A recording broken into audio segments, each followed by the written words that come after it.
بسم اللہ الرحمن الرحیم۔ تو مجھے وہ قول ایک عیسائی کا یاد آ رہا ہے جو لبنان میں خطاب کرتے ہوئے کہتا ہے، ایک سیمینار تھا ادبیات کا، ایک سیمینار تھا ادبی شخصیات کا، اس میں کہتا ہے کہ میں نے علی کا کلام نہج البلاغہ پڑھ کر اس بات کا اندازہ لگایا ہے یہ ساری دنیا یا اس نے بنائی ہے یا اس کے سامنے بنی ہے۔ صلوات پڑھیں گے محمد وآلہ۔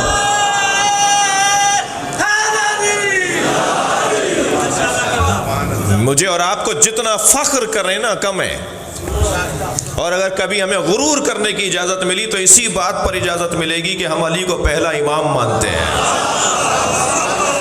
یقین جانیے جی، آسمان کیسے بنے یہ علی نے بتایا ہے جی۔ میرے مولا فرما رہے ہیں اللہ نے آسمان زمین بنائے کیسے، اور جو منظر کشی پہلے خطبے میں مولا نے کی ہے نا آسمان بننے کی، وہ ایسا لگ رہا ہے جیسے ان کے سامنے بن رہے تھے، اور میرا تو عقیدہ ہے کہ ان کے سامنے بن رہے تھے جی، لیکن مولا کے قول بتا رہا ہے۔ آج کی سائنس بھی اسی نتیجے تک پہنچ رہی ہے۔ میں تو کہتا ہوں اپنے بچوں سے، سائنس کو ترقی کرنے دیجئے، علم کو بڑھنے دیجئے۔ جتنا علم بڑھے گا، جتنی سائنس بڑھے گی، اتنی علی کی معرفت بڑھے گی، اتنا مولا سے قرب بڑھے گا معاشرے میں۔ آپ دیکھیے کبھی ارشاد فرما رہے ہیں فرشتوں کی خلقت کے اوپر فرما رہے ہیں فرشتے بنے کیسے ہیں، پھر فرشتوں کی قسمیں کتنی ہیں۔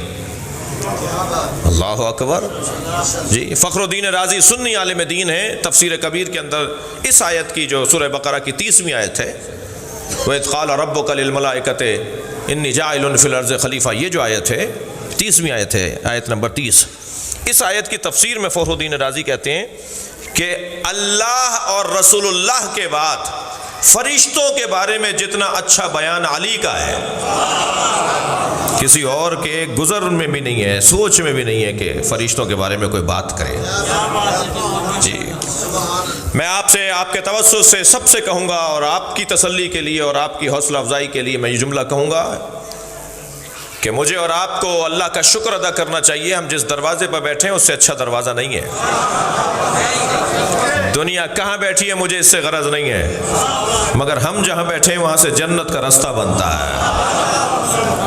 میں ایک دیوبندی عالم دین کے ساتھ بیٹھا تھا، انہوں نے بڑا اچھا جملہ کہا، کہنے لگے سنیے، علی کی عظمت کا یہ باب بہت روشن ہے، اہل بیت کی عظمت کا یہ باب بہت واضح ہے۔ ایک دیوبندی عالم کا جملہ، پھر اس پہ جملے پہ پھر میں نے بھی جملہ کہا، وہ بھی سناتا ہوں آپ کو۔ وہ کہنے لگے اہل بیت کے ساتھ کسی کو مقایسہ نہ کرو، برابر میں لا کے نہ بٹھاؤ اہل بیت کے ساتھ، احترام سب کا رکھو مگر اہل بیت کے برابر میں کسی کو لا کے نہیں رکھو۔ کوئی قابل مقایسہ نہیں ہے علی کے ساتھ، کوئی برابر میں لا کر بٹھا کے وزن کرنے کے قابل نہیں ہے کہ علی کا وزن بھی اتنا ہی ہے، اس کا وزن بھی اتنا ہی ہے۔ یہ گفتگو علی کے باب میں نہیں ہوگی۔ اہل بیت کی عظمت یہ ہے، عبد دیوبندی عالم کا جملہ، اہل بیت کی عظمت یہ ہے کہ اہل بیت کے فرد کے پاس جنت کی اونرشپ ہے۔ اہل بیت کا فرد جنت دلوا سکتا ہے۔ میں نے جملہ انہیں ہدیہ کیا، میں نے کہا مولانا میرا جملہ لے لیجئے، دنیا کے معتبر ترین لوگ، مسلمانوں کے معتبر ترین لوگ، تاریخ اسلام کے معتبر ترین لوگ اپنی جنت کا یقین نہیں رکھتے، اہل بیت ہماری جنت کی ضمانت دیتے ہیں۔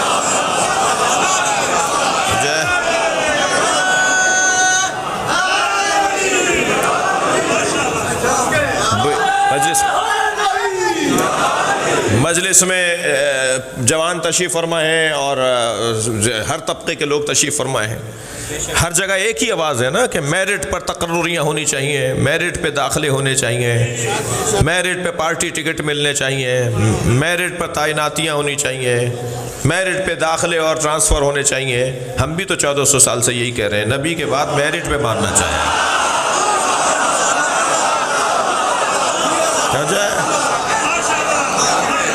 مولا تکبیر، نعرہ رسالت، نعرہ حیدری، نعرہ صحت و سلامتی، امہ حق بلند الصلوات، اللہم صلی علی محمد وعلی محمد۔ توجہ فرما رہے ہیں آپ حضرات، میں نے آپ کے سامنے سورہ مبارکہ التکاثر کی 8ویں آیت پڑھی ہے۔ نعمتیں اللہ کی بہت ہیں، اس نعمتوں کے باب میں جو کثیر اللہ کی نعمتیں،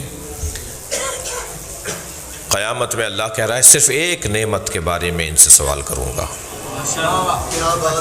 ثم لتسألن یومئذ عن النعیم۔ جب محشر سج جائے گا، بڑے بڑے لوگ آ کے کھڑے ہو جائیں گے، تمام لوگ اٹھ کر محشر میں پہنچائے جائیں گے، تو آواز آئے گی اب ان سے ایک بڑی نعمت کے بارے میں سوال کرو۔ وہ ایک نعمت کیا ہے؟ وہ ایک نعمت کیا ہے جس کے بارے میں سوال ہونا ہے؟ وقفوہم، انہیں روکو، آواز آئے گی محشر میں، وقفوہم، انہیں روکو، انہم مسئولون، ان سے سوال ہونا ہے۔ کون سا سوال کرے گا اللہ؟ آپ نے اور میں نے اگر 70 سال گزارے ہیں تو کتنی روٹیاں کھائی ہوں گی؟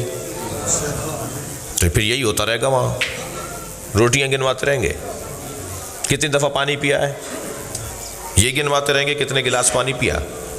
یہ ساری نعمتیں ہیں نا اللہ کی۔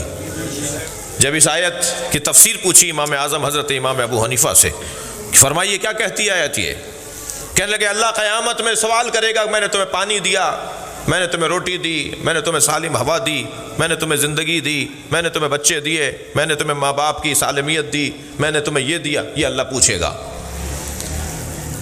یہ خبر پہنچی میرے معصوم امام تک، حضرت نے فرمایا بلاؤ ابو حنیفہ کو۔ اچھا، امام ابو حنیفہ جو ہیں وہ امام صادق کے شاگرد ہیں، اور خود فرماتے ہیں لولا السنتان، اگر 2 سال نہ ہوتے لہلک النعمان، تو نعمان ہلاک ہو گیا ہوتا۔ پوچھا کسی نے بھئی آپ کتنے سال کے ہیں؟ 70 سال کی عمر تھی جب کسی نے پوچھا کتنے سال کے ہیں آپ، عمر کتنی ہے؟ حضرت امام ابو حنیفہ سے پوچھا، کہنے لگے 2 سال کا ہوں۔ تو کہنے لگے بھئی آپ تو 70 سال سے زیادہ لگ رہے ہیں، سب آپ تو 50 سال سے زیادہ لگ رہے ہیں۔ اس نے پوچھنے والے نے پوچھا، کہنے لگے نہیں، میری زندگی ہے ہی وہ 2 سال جو جعفر صادق کے ساتھ گزارے ہیں۔ جی میں تو 2 سال کا ہوں۔ امام نے کہا بلا کے لاؤ ابو حنیفہ کو۔ جب امام اعظم ابو حنیفہ کو بلایا گیا تو حضرت نے فرمایا تم نے یہ کہا ہے اس آیت کی تفسیر میں کہ اللہ قیامت میں پانی کے بارے میں، روٹی کے بارے میں، آٹے کے بارے میں پوچھے گا؟ کیا حضور نعمت تو یہی ہیں، نعمتیں تو یہی ہیں۔ حضرت نے فرمایا جو کام کسی مخلوق کے لیے بہتر نہ ہو وہ خالق کے لیے اچھا کیسے ہوگا؟ کیا حضور وضاحت فرمائے، حضور میری رہنمائی کریں۔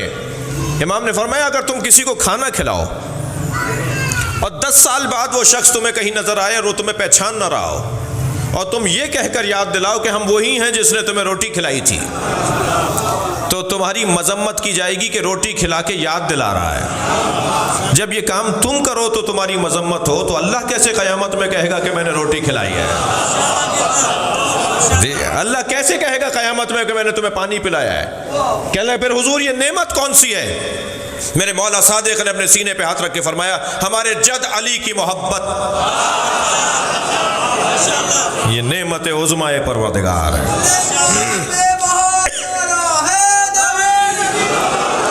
اللہ پوچھے گا میں نے تمہیں علی سے آشنا کیا تھا یا نہیں کیا تھا؟ میں نے تمہیں بتایا تھا نہیں کہ علی تمہارا رہنما ہے؟ یہ نعمت میں نے تمہیں علی کی صورت میں عطا کی۔ اچھا دیکھیں، نعمت میں اور نعیم میں بھی تو فرق ہے نا۔ قیامت میں نعمت کا سوال نہیں ہے، نعیم کا سوال ہے۔ کیا فرق ہے نعمت اور نعیم میں؟ یہ جو کپڑے پہنے بیٹھا ہوں میں، یہ نعمت ہے۔ آپ پہنے بیٹھے ہیں، یہ اللہ کی نعمت ہے۔ ابھی جو پانی میں پیوں گا، یا آپ نے پیا یا میں نے پیا، یہ ایک اللہ کی نعمت۔ مگر یہ پانی جو میں نے پیا یہ ممکن ہے 2 گھنٹے بعد زائل ہو جائے، نعمت تھی رہی نہیں۔ یہ کپڑے ممکن ہے 6 سال کے بعد میرے تن کے لیے نہ رہیں، آج نعمت ہے کل نہیں رہے گی، ایسا ہی ہے۔ نعمت ایک وقت ہوتی ہے دوسرے وقت میں نہیں ہوتی، نعیم ہمیشہ ہوتی ہے۔ علی کی محبت کے لیے وقت نہیں ہے کہ صبح علی کی محبت ہے تو شام کو نہیں ہے۔ تم جاگتے میں بھی علی کو یاد رکھو، سوتے میں بھی علی کو یاد رکھو، ہر حال میں اس ذات سے جڑے رہو، یہ چاہتا ہے اللہ۔ عزیزان گرامی، پوچھا جائے گا، اور الحمدللہ جو اس دروازے پر بیٹھے ہیں وہ اطمینان کے ساتھ بیٹھے ہوئے ہیں، ہمیں کوئی اضطراب نہیں ہے۔ اس محبت میں جو مزہ ہے، اس گھرانے سے جو تعلق میں، الفت میں ذائقہ ہے، وہ ذائقہ ہی کچھ اور ہے۔